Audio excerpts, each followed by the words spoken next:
review Bengali books in English translation. Readers of any age may join us, free of cost definitely, get books, read them, and return on the next month in the same time, same venue, and get a new one. The more exciting part is for the readers who are between age 14 and 30. After reading the book, they can write reviews, and BLRC will publish the best 10 reviews and give monetary gifts to the best free writers. Well, now I'll tell briefly why. Because we learn from parents that our next generation, they don't know about our rich Bengali culture, literature, and way of Bengal life. Children who were born here for several practical reasons, they don't feel comfortable to read Bengali words. But still, we can't let them stay ignorant about our wealthy literature, right?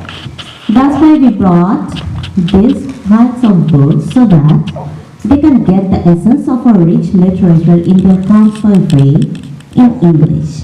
So I won't waste your time anymore. We are all excited to talk to Arif Anwar, and I would request Ananna Oisharja Rafa to read out a brief introduction of Arif Anwar. I would humbly request Arif Anwar to come up to the stage. What got you into writing? Okay, thank you. Thank you, first of all. You can call me Arif. I feel sort of a big distance from everyone's looking at me. It's funny. I want to start by thanking Shubhra and everyone else involved in organizing this wonderful event. I'm so excited to be in front of my fellow Bengalis and Bangladeshis to talk about the storm. Before I get into answering your question, I just want to note that while in countries like India and Pakistan and even Sri Lanka, they have a lot of good and talented novelists representing their cultures and milieus to the world.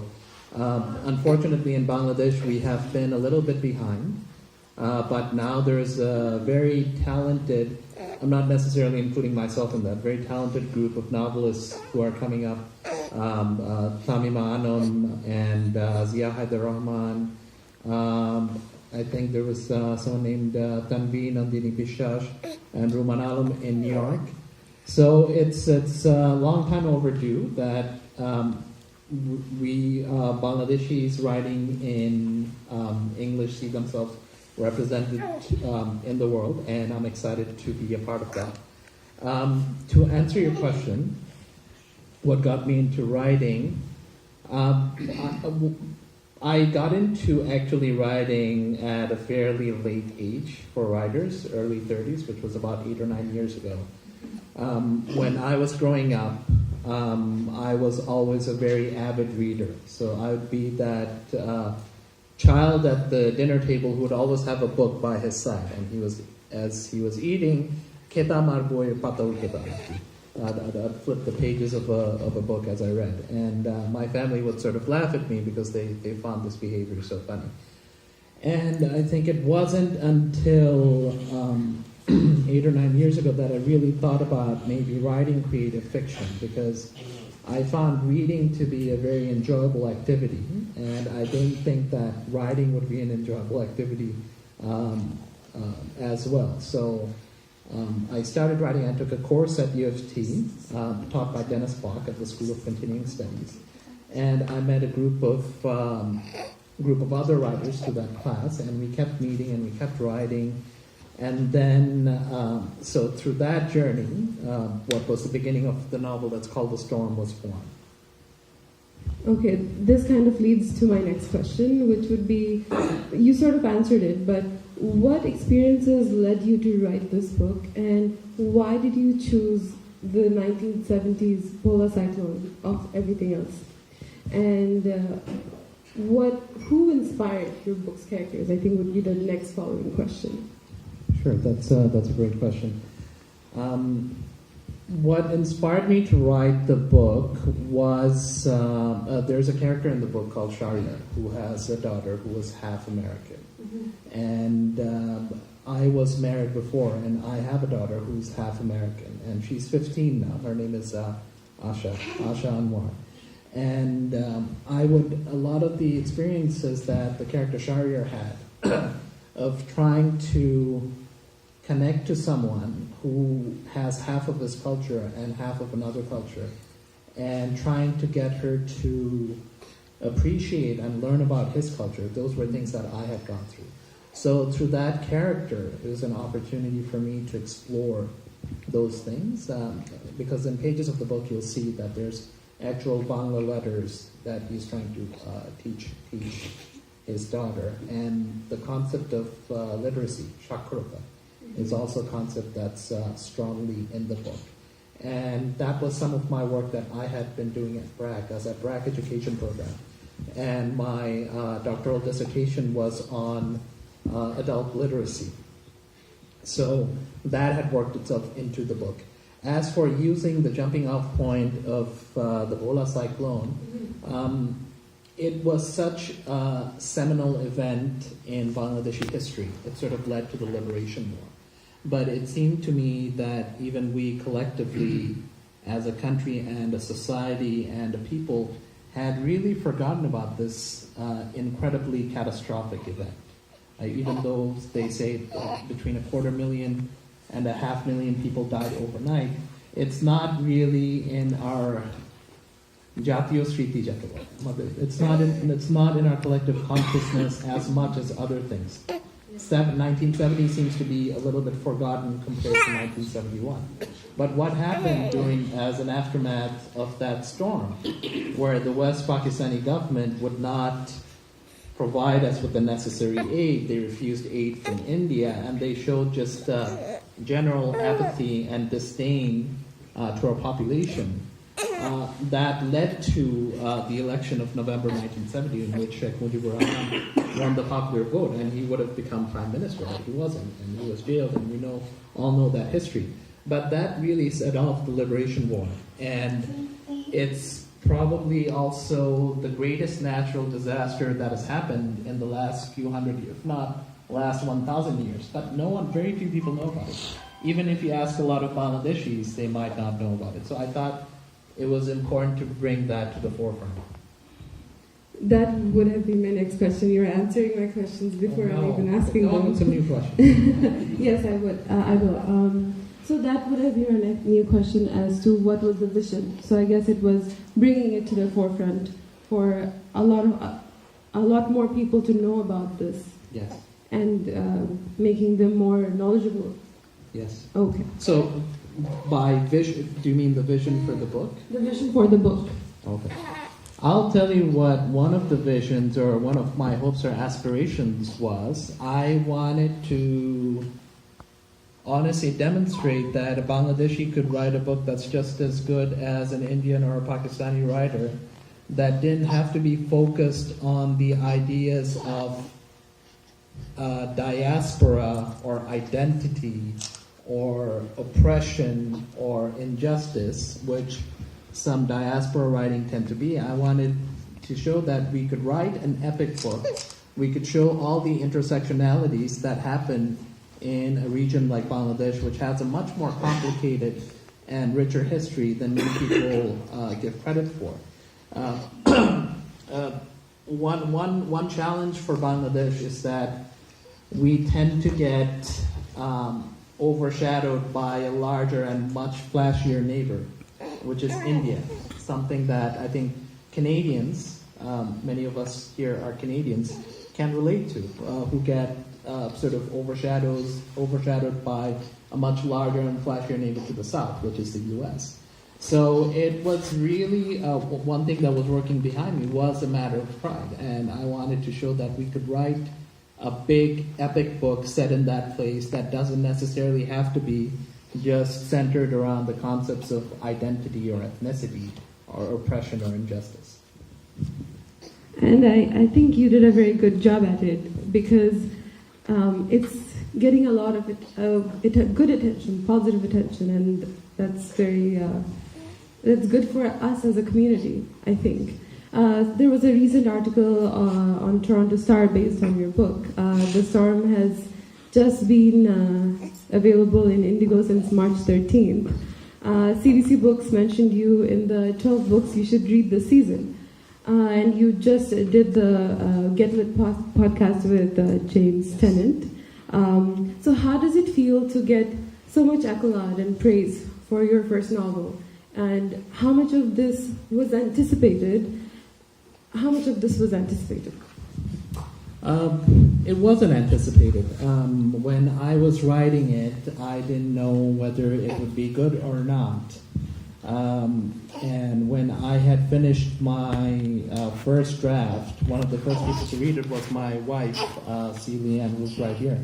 And she was always very encouraging of it and a big believer in its potential. Actually, she went around to many, many people and told them, this book is going to be very big, very big, very big. And I would not believe her, and I think her friends would sort of roll their eyes too. But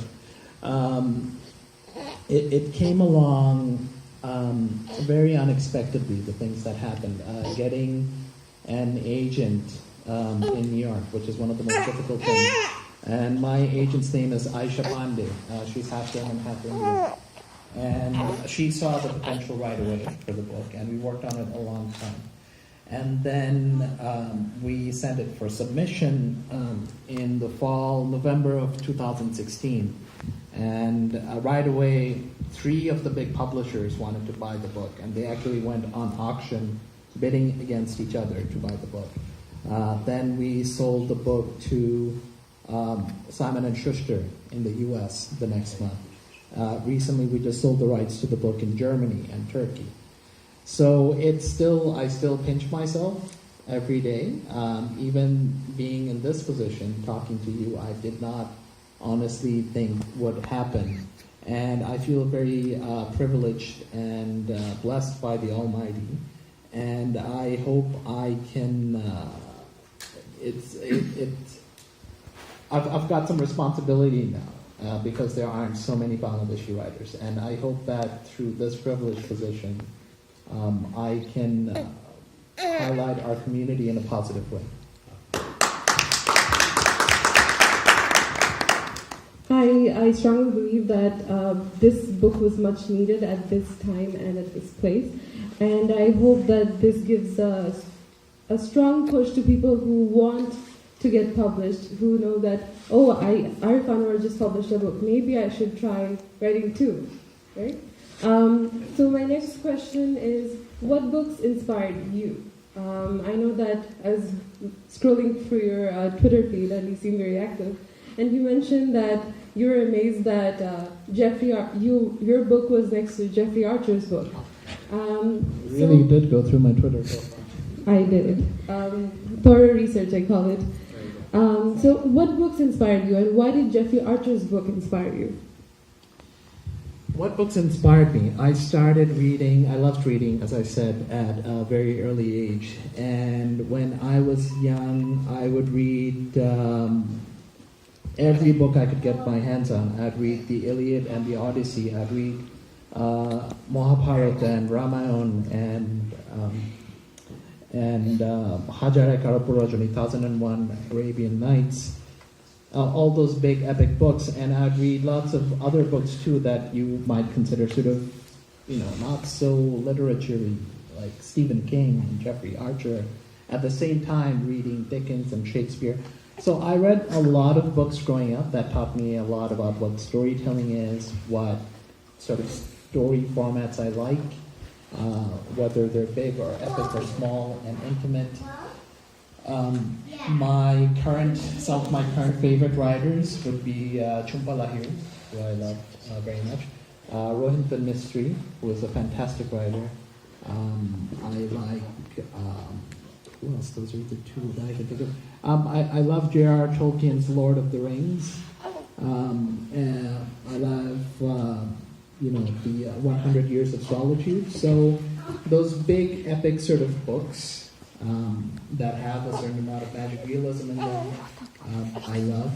I also love science fiction and fantasy, so I have very eclectic taste, not necessarily restricted to anything. My favorite Bengali writers include Vibhuti Bhushan and Sunil Gangapathy. Who's the short story writer? Shikhar Bhushan, who I love very much, right? Wonderful. Humayun Ahmed, of course, fantastic writer. I've read so many of his books. Imdadul Haq. So both Bangla and English. I've been very lucky that I can read and write and understand both languages, because I think my relationship with the Bangla language is what allowed me to write in the way that I have. One thing about Bangla is that it's a very emotional and a passionate language. And the way you write in Bangla is not the way you write in English. So when I wrote The Storm, I tried to bring some of that sensibility of Bangla writing to the writing of an English novel, and hopefully I've succeeded in that. I think you have. Sorry, I give you very long answers. No, I expect long answers. So what was an early experience where you learned that language had power? Oh, that's a great question. What was an early experience where I learned that language had power? I think just when I was growing, I think I was 4 or 5, and I'd hear all these. I think it was Ziaur Rahman who was in power then, and I would always hear him start on the radio. I'd hear him do speeches, and he would always say "pie shop." I'd never understand what pie shop meant. I thought it was one word. It's like squeezed together. And just through radio and hearing, pie shop means brothers all, for those who might not speak Bangla. And just watching the speeches of charismatic leaders like Ziaur Rahman or Sheikh Mujibur Rahman, all those people, I could see that the audience was rapt and their attention was completely captured. That taught me that language has power. Just reading taught me language has power. Nothing else has the ability to completely whisk you away and immerse you in a very different world where you don't want to emerge. So the written word and both the spoken word and the heard word, they all have power. That's a good answer. I think I have a more...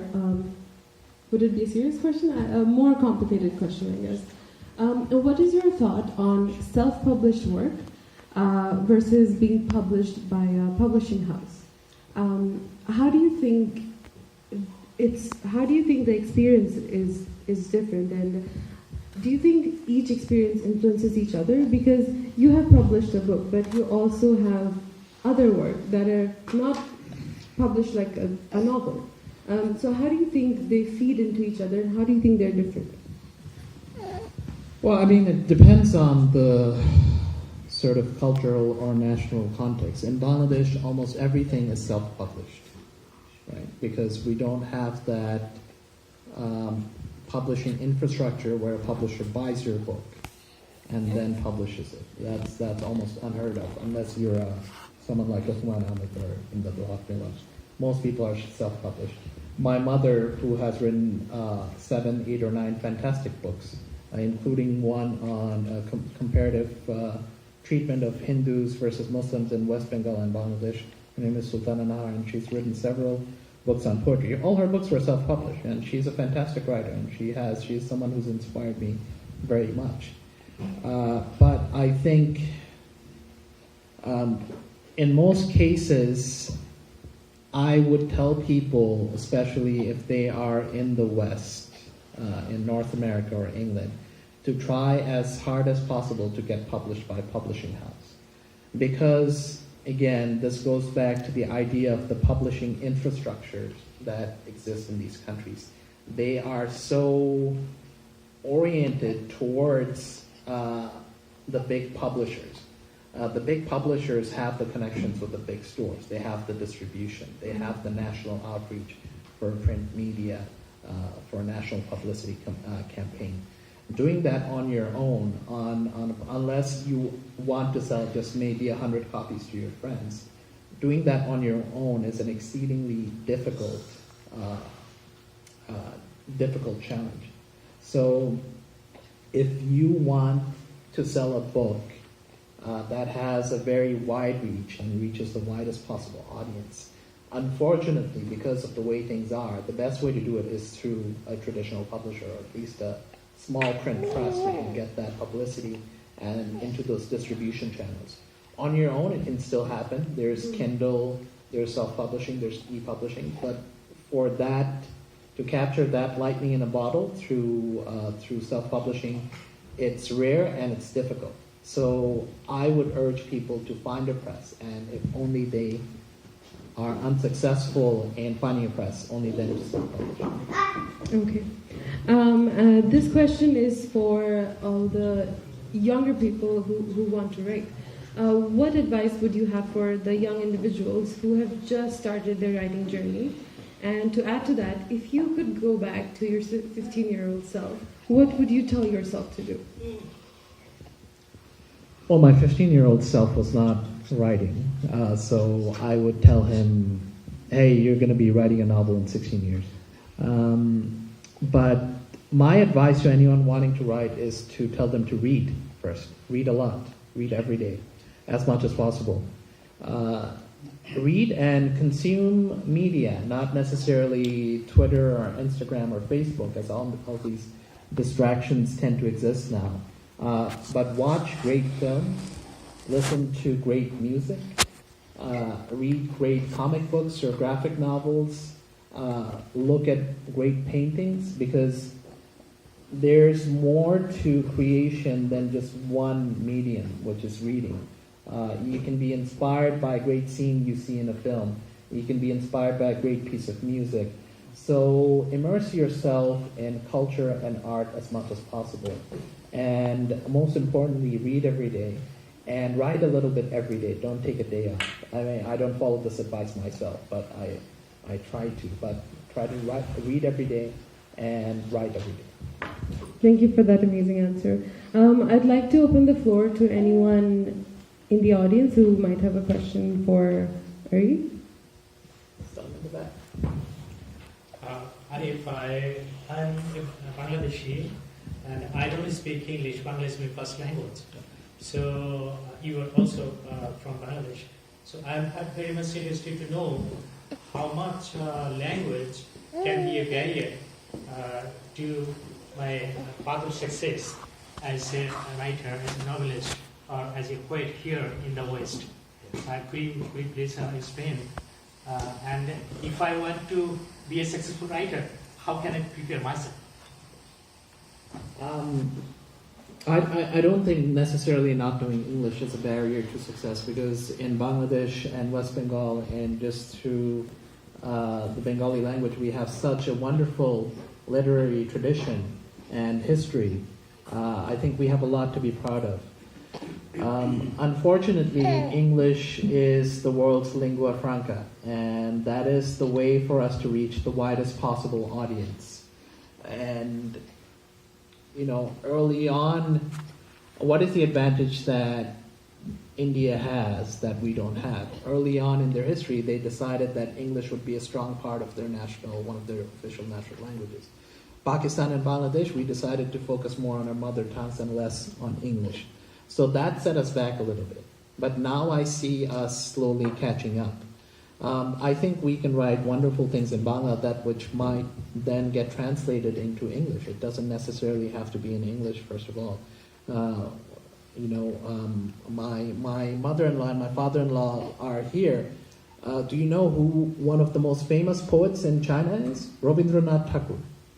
He is very, very famous. Tagore is very, very famous in China. And he didn't write anything in Chinese, but he visited there in 1920s. He visited there in 1920s, and he made such an impression on the country that his works have been translated in Chinese. Many Chinese, if you ask them if they know Tagore, they will say, yes, we know him, because he's a very famous poet, and he's very popular there. So language might not necessarily be a barrier. I think if we can create works of great impact in any language, and that will get translated. The Man Booker International Prize is actually awarded to writers writing in any language. And the one that won a few years ago was called by a South Korean writer named, I forget her name, Han Yang something. but the book was called The Vegetarian, and that was translated by someone to English. So I think we need to first focus on creating work that comes from our heart, whether it's in English or Bangla, and that quality will shine through between the lights. And after that, whether it gets translated or we translate it to English ourselves, we'll see. The person in the second row.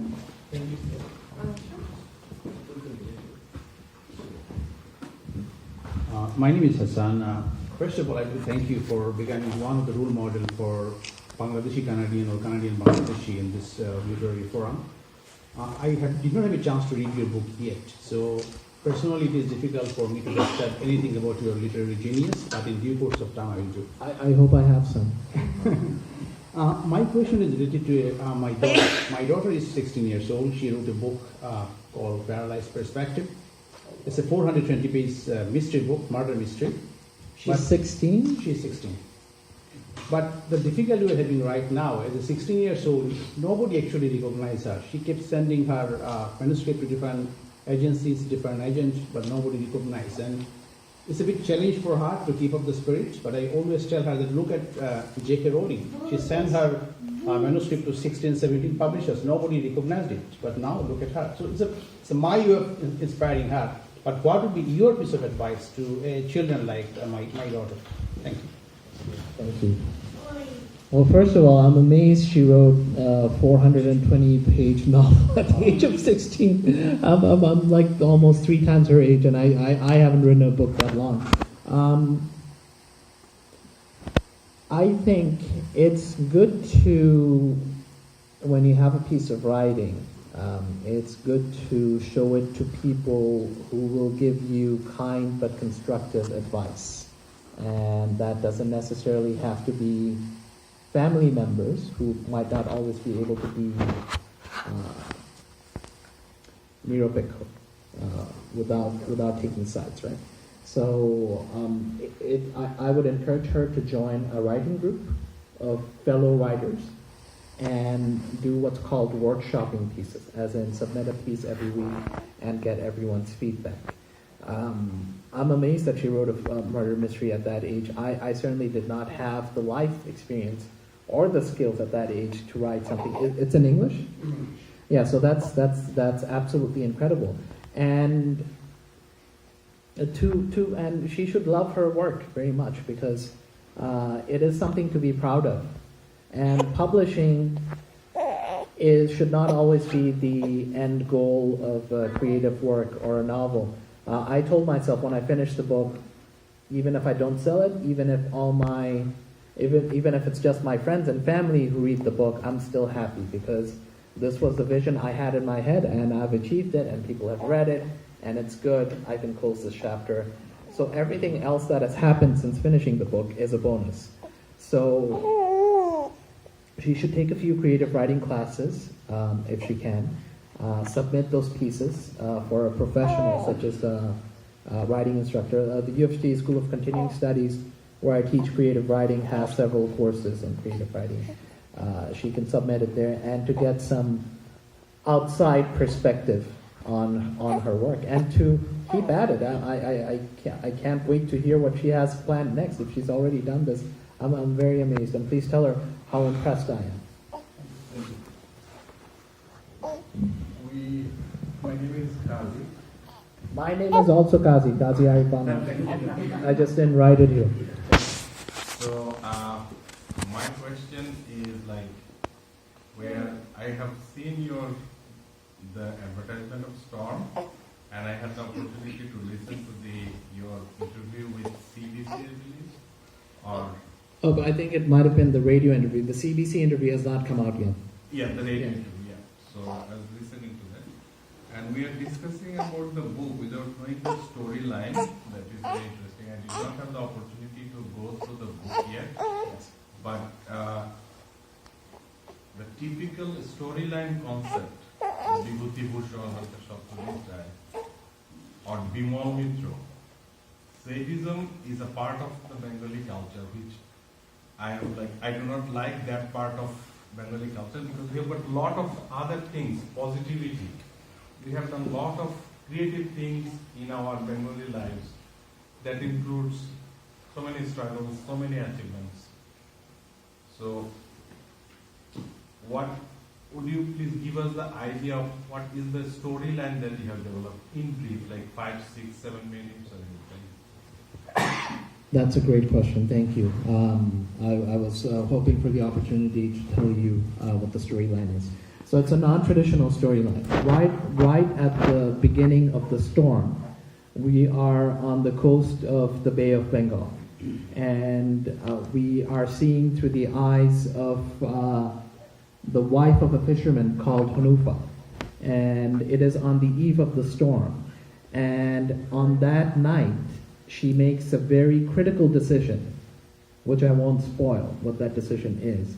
And that decision has repercussions that stretch for 30, 35 years to someone named Shahryar, who was a PhD student raising his daughter in Washington, D.C. And as we read the book, we find out what Hanufa's connection to Shahryar was. And we also find out what Hanufa and Shahriyar's connection was to a number of other characters in other places. Rahim and Zahira, which is a Muslim couple in West Bengal, Calcutta, who have to make a decision in 1947 whether to leave their country or not. A doctor, British female doctor named Claire Drake, who is in Burma, then Chittagong, who has to make another great decision whether or not to loyally serve her country or betray it. And a Japanese pilot named Washi Ichiro, who does not agree with the war that he finds himself in.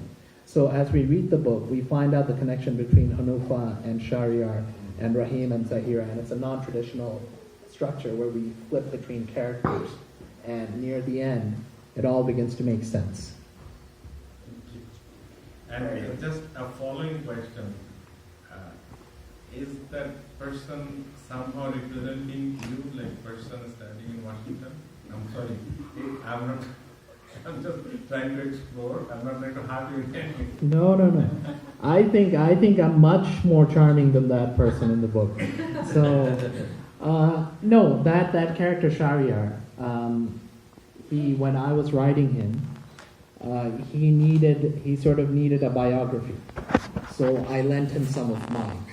Does that make him the same as me? I don't think so. I think those of us who are writers will agree that every character we write is us. Every character we write is not us. Because just the way the human consciousness is set up, we cannot truly know what the other person is thinking or feeling. We can only guess. And when we guess, it has to be through our own perspectives. So some of the characters share things with my biography more. Some of them share nothing with me. But I wouldn't say any of the characters are myself. Every character is an opportunity for me to explore something I have always wanted to explore. I hope that makes sense. Yeah, thank you.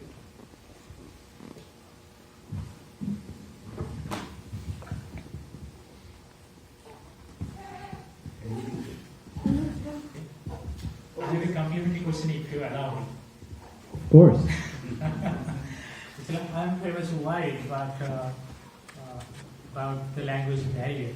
So once again, to come to the point, what actually could be our limitations as Bangla-speaking people to succeed as a writer in English? What particular limitations we had to overcome? Well, I mean, I don't think it's necessarily a limitation or fault of the individuals. As I said before, as a country, we made a decision in 1970-71 to emphasize our mother tongue, Bangla, over other languages, which I think is a great and honorable decision. But every decision comes with a consequence or a reaction. So that was where we fell behind. And India was a country that had many languages, so they had to pick one or two that would be the state languages. And they picked English, and they emphasized English. They emphasized English medium education. They emphasized the pursuit of English, wanting to learn English. because they saw the potential for it as a developing country. And we are only now overcoming that 45 year gap that we've had in emphasizing English as a language. And that's changing because there are more and more novelists of Bengali or Bangladeshi origin who are writing in English. So I think there's no limitations. We can read as much as we can in English, absorb it as much as we can, and write, and we will get better. Please go ahead.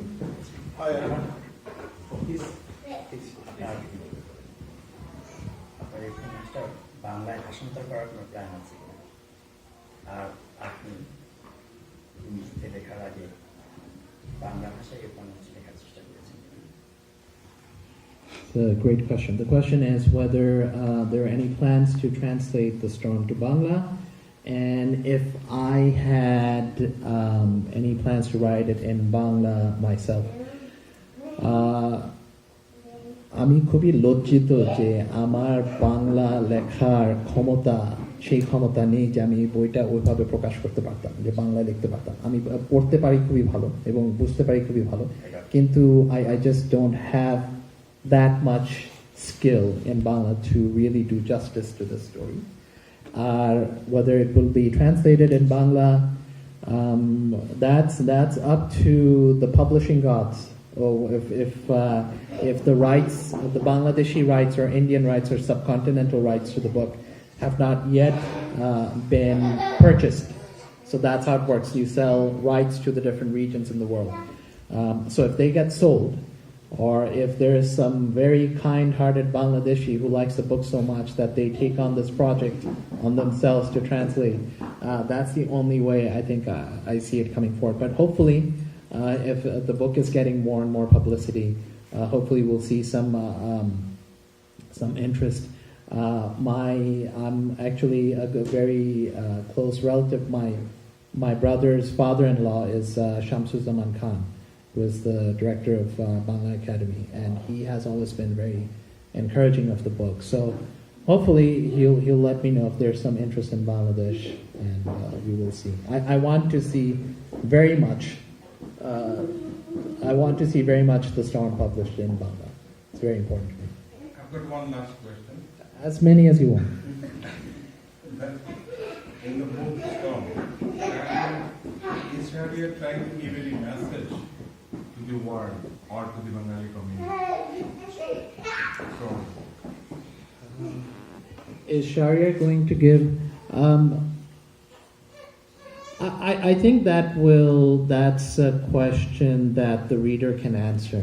I think when you try to write a book with the preconceived idea that I want to send a message to this book, I don't think that makes for a good book. Maybe for nonfiction, but especially for fiction, if you say, well, I want this book to send a message, I think that might make for an insincere work.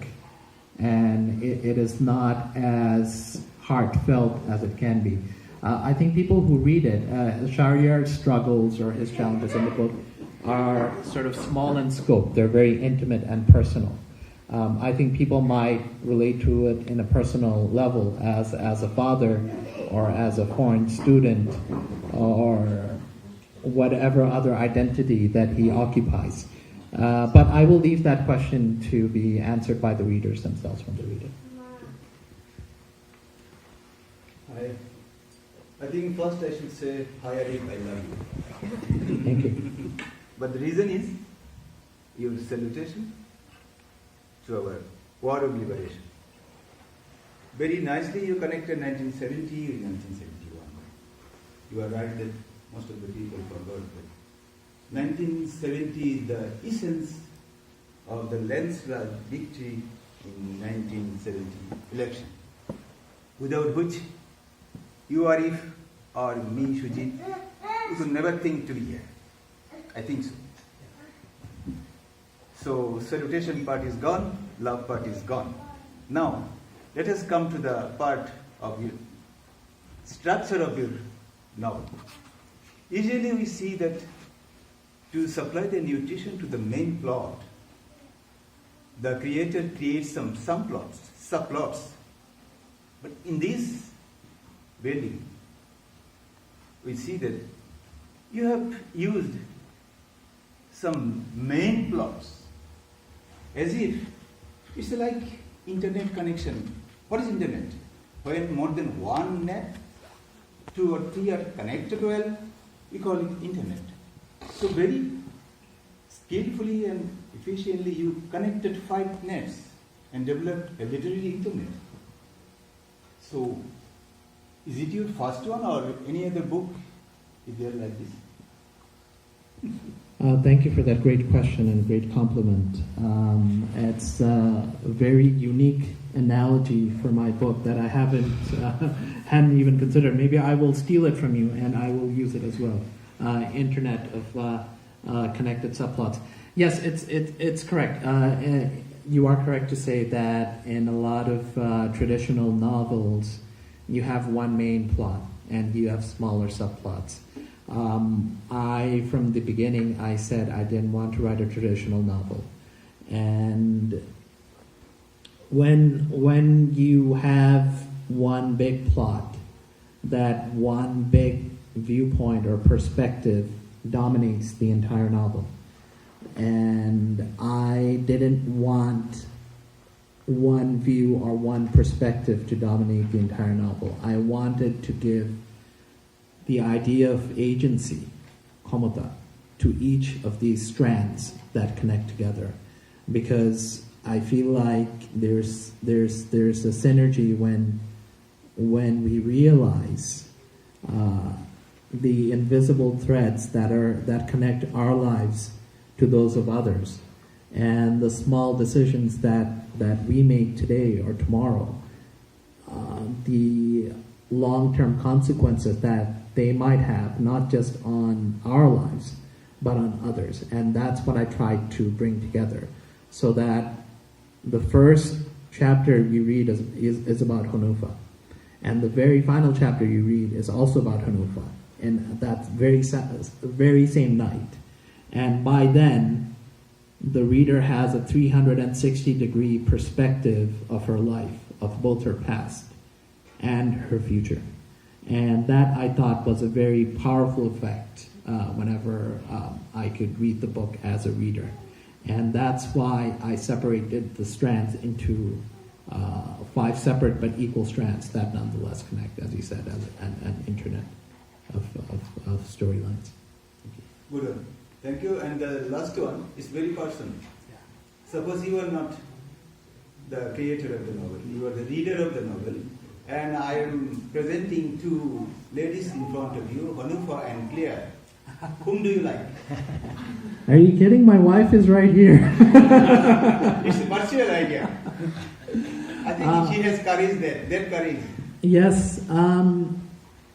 Yes or no? Hanufa or Claire, they're both very admirable. Just as my fellow Bangladeshi or Bengali, I will of course pick Hanufa. Thank you. Yes. Thank you. I have a question. Absolutely. Before, during, or after your novel got published, have you ever visited that coastline area where that storm occurred? That's a great question. I was born in Chittagong, so the polar cyclone hit a little bit. Chittagong felt some of the effects, but the polar cyclone hit Pola, of course, which is a little bit west of Chittagong. I love Chittagong very much. I don't speak Chatkaya, but my first 4 or 5 years were in Chittagong, and it's a beautiful city. There's. I'm feeling proud. I feel proud for all of Bangladesh. It's funny, we're such a tiny country, but we carve out these little tiny sections of it to be proud of. I'm proud of Borishal, I'm proud of Dhaka, I'm proud of Chittagong. But I do have a special place in my heart for Chittagong. And hopefully I'll have a chance to go back. I haven't gone back in 10, 15 years. But hopefully I can visit Cox's Bazar Beach and Samudra Shirkat and all those things in the near future. Last question for now. we know that, I mean, definitely you also know it, there's a lot of literary genius in Bengali literature. But unfortunately, the generation of my daughter, or those who are born here or raised here, they are not really exposed to those literary genius. What would be like, what's the best? I know that the initiative of BLRC is definitely commendable to bring this gap or minimize this gap. But what we can actually do to bring our children more attracted to Bangladeshi or Bengali writers' writing? It's very difficult because sometimes, to give an example, I took one of the Bengali book and gave it to my daughter to read it. She told me that she doesn't like the content or she doesn't like the way the book was written. So it's very difficult to make them attracted to the writing, but at the same time, want them to be exposed to the use, avenues of literary writing. Right. And how can you do that? So what was the book you gave him? I think it was one of the book for Rabindranath. I think Rabindranath might be a little bit challenging because I love Rabindranath too, but when I read it, I realize that even though he has very wonderful classic and universal themes, it's difficult that is the deep end of the pool. We're jumping into the deep end of the pool. So to hatu panite shatrale, I think it'd be better. Muhammad Zafar Iqbal, Humayun Ahmed, they've written science fiction, bhuter golpo, ghost stories, so many wonderful things. So start them off with something that's like to mukhorochok, are tasty and easier to digest. And then we can get them interested in the classics. I think that might be a way. Yeah.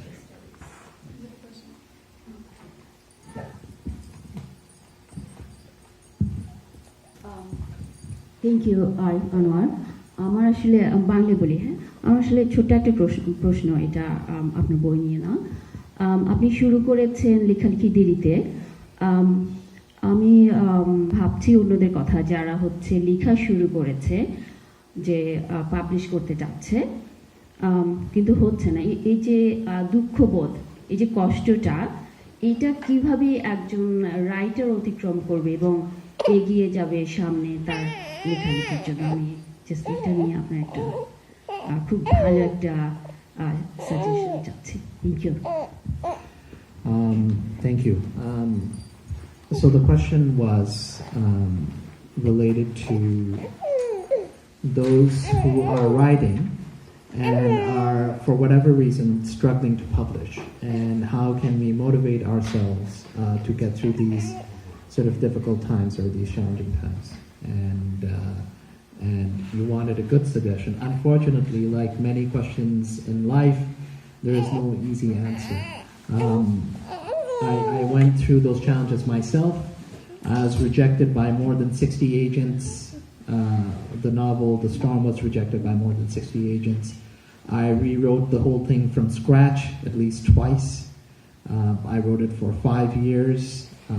Many times I wanted to give up, and my wife would inspire me to just keep at it and just keep writing. So it's good, first of all, to have a good support structure of friends and family who are accepting and loving and will encourage you. And the second thing might be to just stop thinking about publishing so much. And the end, why do you write? We write because there's a story in us that has to come out. We don't write so that we can publish and the book sells a lot and we get famous, although that's very nice if that happens. So first of all, love your story, love your characters, and in the end accept that if you can do justice to the vision you had in your head about the book, and once you finished it, that is an acceptable reward in itself. And everything that comes after it is icing or gravy or bonus. I know it's easy for me to say these things because I've been fortunate enough to be published traditionally, and I'm at this position and I can give lots of gorom upadesh and advice and stuff. But that is the only way to get through it, is to, when you read your own book and you read it and you're happy with it and you're proud of it and you like it, that is sometimes that's good enough. And maybe this one won't get published, but you will have learned something through writing this piece of work, and maybe the next one will get published. Maybe none of them will get published, and it'll just be your friends and family, and that's still a good thing and a happy thing. And some things just happen when you stop thinking about them, and it might be getting published might be one of those things. I know it's not necessarily what we want to hear, but that's how I got myself through difficult times with publishing and writing. Yeah, I love it. I guess feeling happiness for myself. So yeah. Exactly. Thank you. Thank you. So we are almost at the end of the session, so we will take more 2 questions, and then we will end up with this session. There are lots of things to know. We are never, it's not complete any time. The more you say, the more we are eager to know, but we have to see the time also. So the next question is from Rafa. So how difficult is it to make a living as a writer without maybe any form of like supplementary income? And if there is supplementary income, like how do you find the time to like spend time in your craft rather than trying to make a living, I guess? And also, have you read The Skin of a Lion? In The Skin of a Lion, it sounds like your structure sounds similar to. I have not, but I'll look forward to it now. Cool. So, how easy is it to survive just as a writer? I think there are 7 billion people in the world. I'd say there's maybe 1,000 writers who can make a living just from writing alone. Everyone else has a day job or a night job or whatever else. Like I do, I work for the Ministry of Children and Youth Services. And I received what I thought was a very unbelievable, generous advance for the book from Canadian and US publishers. But it was not enough for me to quit my job and write full time, and I still struggle to write full time, thanks to little Mr. Kiran right there, who cried all night and kept us up. So there's family responsibilities, there's work responsibilities. You just have to find the time to write. Accept the fact that you will probably never be able to necessarily make a living just from writing alone. And again, it has to be the love of writing that sustains you.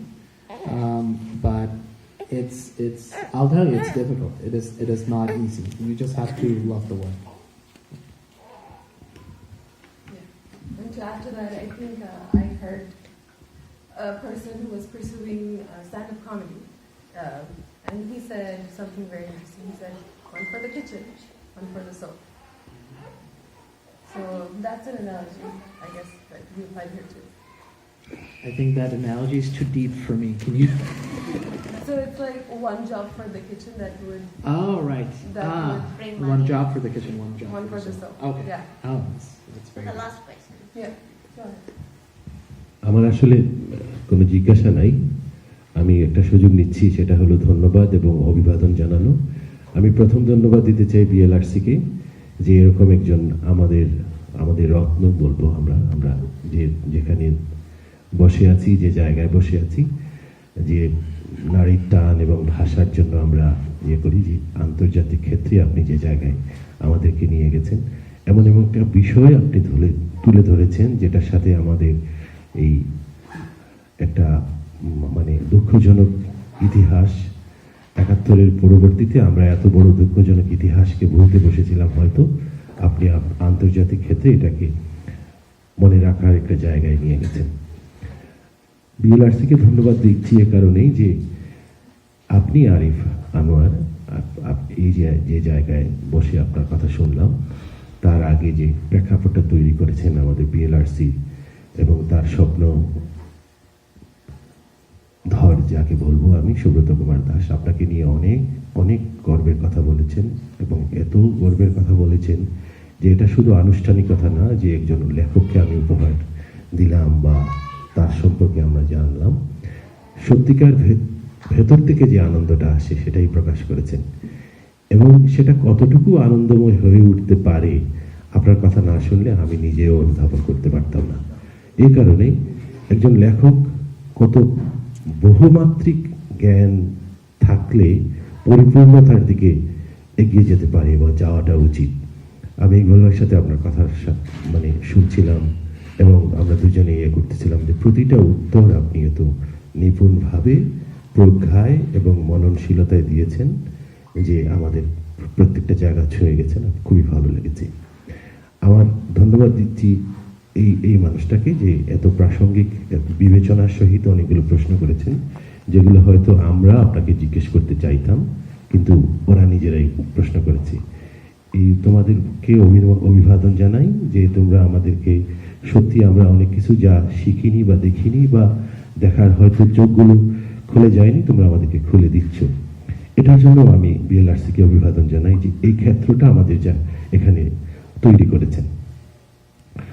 আমি আমার ব্যক্তিগত পক্ষ থেকে আপনাকে অভিবাদন আর আপনার সন্তানের প্রতি আমাদের সকলের আদর। ভালো থাকেন। Thank you so much.